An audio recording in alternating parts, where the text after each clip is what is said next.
Қайырлы күн, YouTube оқырмандары, жүрек жарасы арнасына қош келдіңіздер. Тар болғаны сонша, кіргенде бөлмені басына көтердім. Менің атым Әйгерім, 24-тегі келіншектің бірімін. Қалада оқып, дипломмен ауылға бағдарламасымен жұмысқа кіріп, ауылға келін болып түстім. Күйеуім Ербол, ауылдың бай баласы, тракторшы, күшті, сөзі аз жігіт. Некеміз ата-ана сөзімен болды. Бір-бірімізді ұнаттық. Алғашқы түнде бәрі жақсы сияқты еді. Ол нәзік болды. Мен ұялшақ едім. Бірақ бірінші түннен кейін бір апта өтті. Күйеуім жұмыста шаршап келеді. Мен үй тірлігімен айналысамын. Қайын-енемнің көзі қатал, бірақ жақсылық тілейді. Кешке жатарда Ербол мені құшағына алып, бүгін дайынсың ба деп сыбырлады. Мен басымды изедім. Жүрегім дүрсілдеп тұрды, бірақ қуанышты едім. Махаббаттың алғашқы оты сияқты. Бөлмеге кіргенде шамды өшірдік. Қараңғыда бір-бірімізді іздедік. Алғашқыда ауырсыну сездім, бірақ шыдаймын деп ойладым. Бірақ ұяшығым тар болғаны сонша шыдай алмадым. Ол әрең кіріп жатқанда ішімнен өткір ауырсыну жүгірді. Дене бойым шымырлап, шыңғырып жібердім. Даусым бөлмені жаңғырықтырып, өзімді өзім ұстай алмай, иығын тырнап алдым. Ербол тоқтап қалды. Кешірші Әйгерім, ауыртып жатырмын ба деп сыбырлады. Даусы дірілдеп тұрды. Ұялған сияқты. Мен жылап жібердім. Көз жасым жастыққа тамды. Ауыртты дедім, ұялып. Ол мені құшағына алып, бірте-бірте үйренесің, қорықпа. Мен сені ренжіткім келмеді деді. Сол түні ештеңе болмады. Ол мені қарап, балаша арқамнан қағып ұйықтатты. Мен ұйқыға кеткенше ойладым. Бұл неке ғой, бұл махаббат қой. Бірақ денем дайын емес пе еді? Неге сонша ауырады? Мектепте қыздар әңгіме айтатын, біреулері алғашқыда ауыртады дейтін. Бірақ мен ойлағаннан әлде қайда қатты болды. Ертеңінде таңертең тұрғанда Ербол маған күліп, бүгін жұмыстан ерте келемін, шыдамды болайық деді. Мен бетім қызарып, басымды иіп қойдым. Күні бойы үй тірлігімен жүріп, ішімнен қорқыныш пен қызығушылық аралас сезім болды. Кешке ол ерте келді. Қолында гүл, жабайы раушан гүлдер. Саған деді ұялып. Мен күлдім. Кешкі ас ішіп болған соң бөлмеге кірдік. Бұл жолы ол асықпады. Бұл жолы да тар еді, бірақ алғашқыдан гөрі шыдамдырақ. Ауырсыну бар, бірақ тәтті сезім де бар. Мен жастықты тістедім, ұялдым. Бірте-бірте денем үйренді. Сол сәтте мен дауыс шығармадым. Екеуіміз бір-бірімізді тани бастадық. Шынайы жақындастық. Қазір ойласам, сол алғашқы шыңғыруым махаббатымыздың бастамасы еді. Ол мені ренжіткісі келмеді. Мен оны қаладым. Бірте-бірте бәрі орнына түсті. Енді түнде жатқанда ол күліп, есіңде ме алғашқы түнді дейді. Мен ұялып, шыңғырып жібергенімді ұмыта алмаймын деймін. Екеуіміз күлеміз. Махаббат деген осы шығар деп. Тар болғанша шыңғырып жіберген келін қазір өзім екенін ойласам түсім сияқты болып көрінеді. Сол күндері бәрі жақсы сияқты еді. Түндер өткен сайын денем үйренді. Ербол жұмыстан келгенде маған гүл әкеліп күліп тұратын болды. Мен де оған жақындай түстім. Ас әзірлеп күтіп алатынмын. Ауылдың қыз келіншектері жаңа келін бақытты екен деп сыбырласатын. Қайненем де разы сияқты.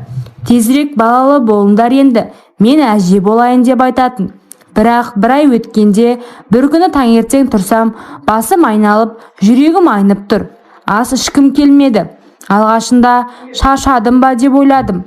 Бірақ күндер өткен сайын сол сезім күшейді. Бір аптадан кейін кешіктім. Әдеттегі күндерім келмеді. Жүрегім дүрсілдеп, қуаныш пен қорқыныш аралас болды. Жүкті болдым ба деп өзімнен өзім сұрадым. Ерболға әлі айтпадым. Өзім сенімді болғым келді. Ауылдағы фельдшерге бардым. Ол қарап шығып, құттықтаймын Әйгерім, 2 айлық жүкті екенсің деді. Көзімде жас тұрды. Қуандым. Бірақ қорқыныш та бар еді. Жаспын ғой, тәжірибем жоқ. Кешке Ерболға айттым. Ол алғашында үндемей қалды. содан кейін мені құшағына алып, рас па, шынымен бе деп қайталай берді. Көзі жасаурап күліп тұрды. Енді саған тиіспеймін, зиян тиеді деді. Мен күлдім. Дәрігер рұқсат етсе болады ғой дедім ұялып. Бірақ жүктілік оңай болған жоқ. Алғашқы айларда үнемі жүрегім айнитын, тамақ ішпейтінмін. Ербол алаңдап қалаға апарып тексертіп тұрды. Дәрігерлер қалыпты, шыдайсың деді. Қайненем күніне шөп шай әзірлеп ішкізетін. Бұрынғылар осылай шыдаған дейтін. 4-ші айда бір күні қатты ауырды ішім. Түнде оянып шыдай алмай жыладым. Ербол орнынан тұрып машинаны қосып қаладағы ауруханаға алып кетті. Жолда мен қорқып, балаға бірдеңе болды ма деп сұрадым.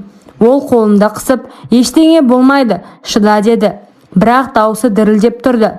Ауруханада УЗИ жасады.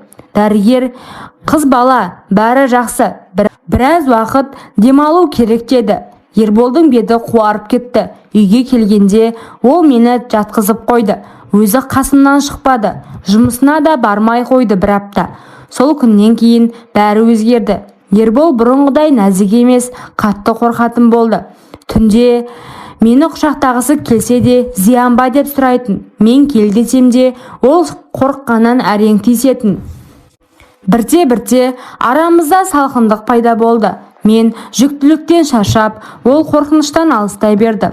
6-шы айда тағы бір оқиға болды. Ауылда той болды. Енемнің туысының үйлену тойы. Бару керек еді. Бас тартсақ ұят болады. Мен ішім үлкен, бірақ бардық. Тойда қыз келіншектер құшақтап жатты. Бірақ кешке қарай шаршап, басым айналып кетті. Үйге қайтпақ болып тұрғанда бір кезде ішім қатты тартып ауырсыну басталды. Ербол мені ұстай үлгермей еденге отырып қалдым. Айналамдағылар шулап, біреу су әкелді, біреу жедел жәрдем шақырды. Мен қорқып, Ерболдың қолын қысып, балама бірдеңе болмасын деп жыладым. Ол бетімді сипап, шыда, қазір ауруханаға жетеміз деді. Жедел жәрдем келгенше мен есімді білмей жаттым. Ауруханада ота жасады. Мерзімінен ерте туылды қызымыз. 2 келі 300 грамм ғана. Реанимацияда жатты бір апта. Ербол түнде ұйықтамай ауруханада қасында болды. Мен жылап отырдым.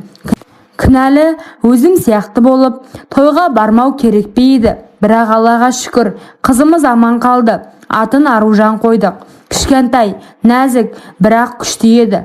Үйге шыққан кезде Ербол мені және қызды көтеріп машинаға салды. Қайненеміз жылап тұрды. Қуаныштан да, қорқыныштан да. Содан кейінгі күндер қиын болды. Аружан түнде жиі оянып жылайтын. Мен түнімен қарап, тербетіп шаршайтынмын. Ербол жұмыста болса да, кешке келгенде үй тірлігіне көмектесетін. Бірақ түнде ол маған тиіспейтін болды. Әлі ерте, денсаулығыңа зиян дейтін. Мен іштей ренжитінмін. Әйелмін ғой, сүйіктімін ғой. Бір күні шыдай алмай айттым. Ербол, сен мені әйел ретінде қашан көресің? Балалы болдық деп махаббатымыз өлді ме? Ол үндемей қалды. Содан кейін қорқамын әйгерім. Саған балаға бірдеңе болса ше деді. Көзіне жас алды. Мен оны құшақтап, бәрі жақсы болады. Біз біргеміз ғой дедім.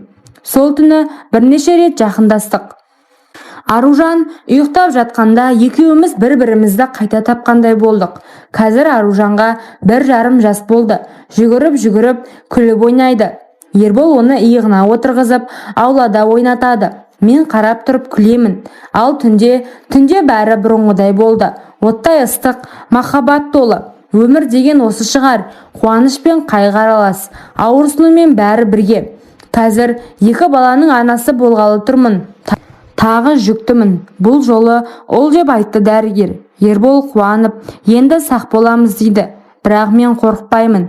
Өйткені біз біргеміз. Шынайы махаббат осылай сыналып күшейеді екен.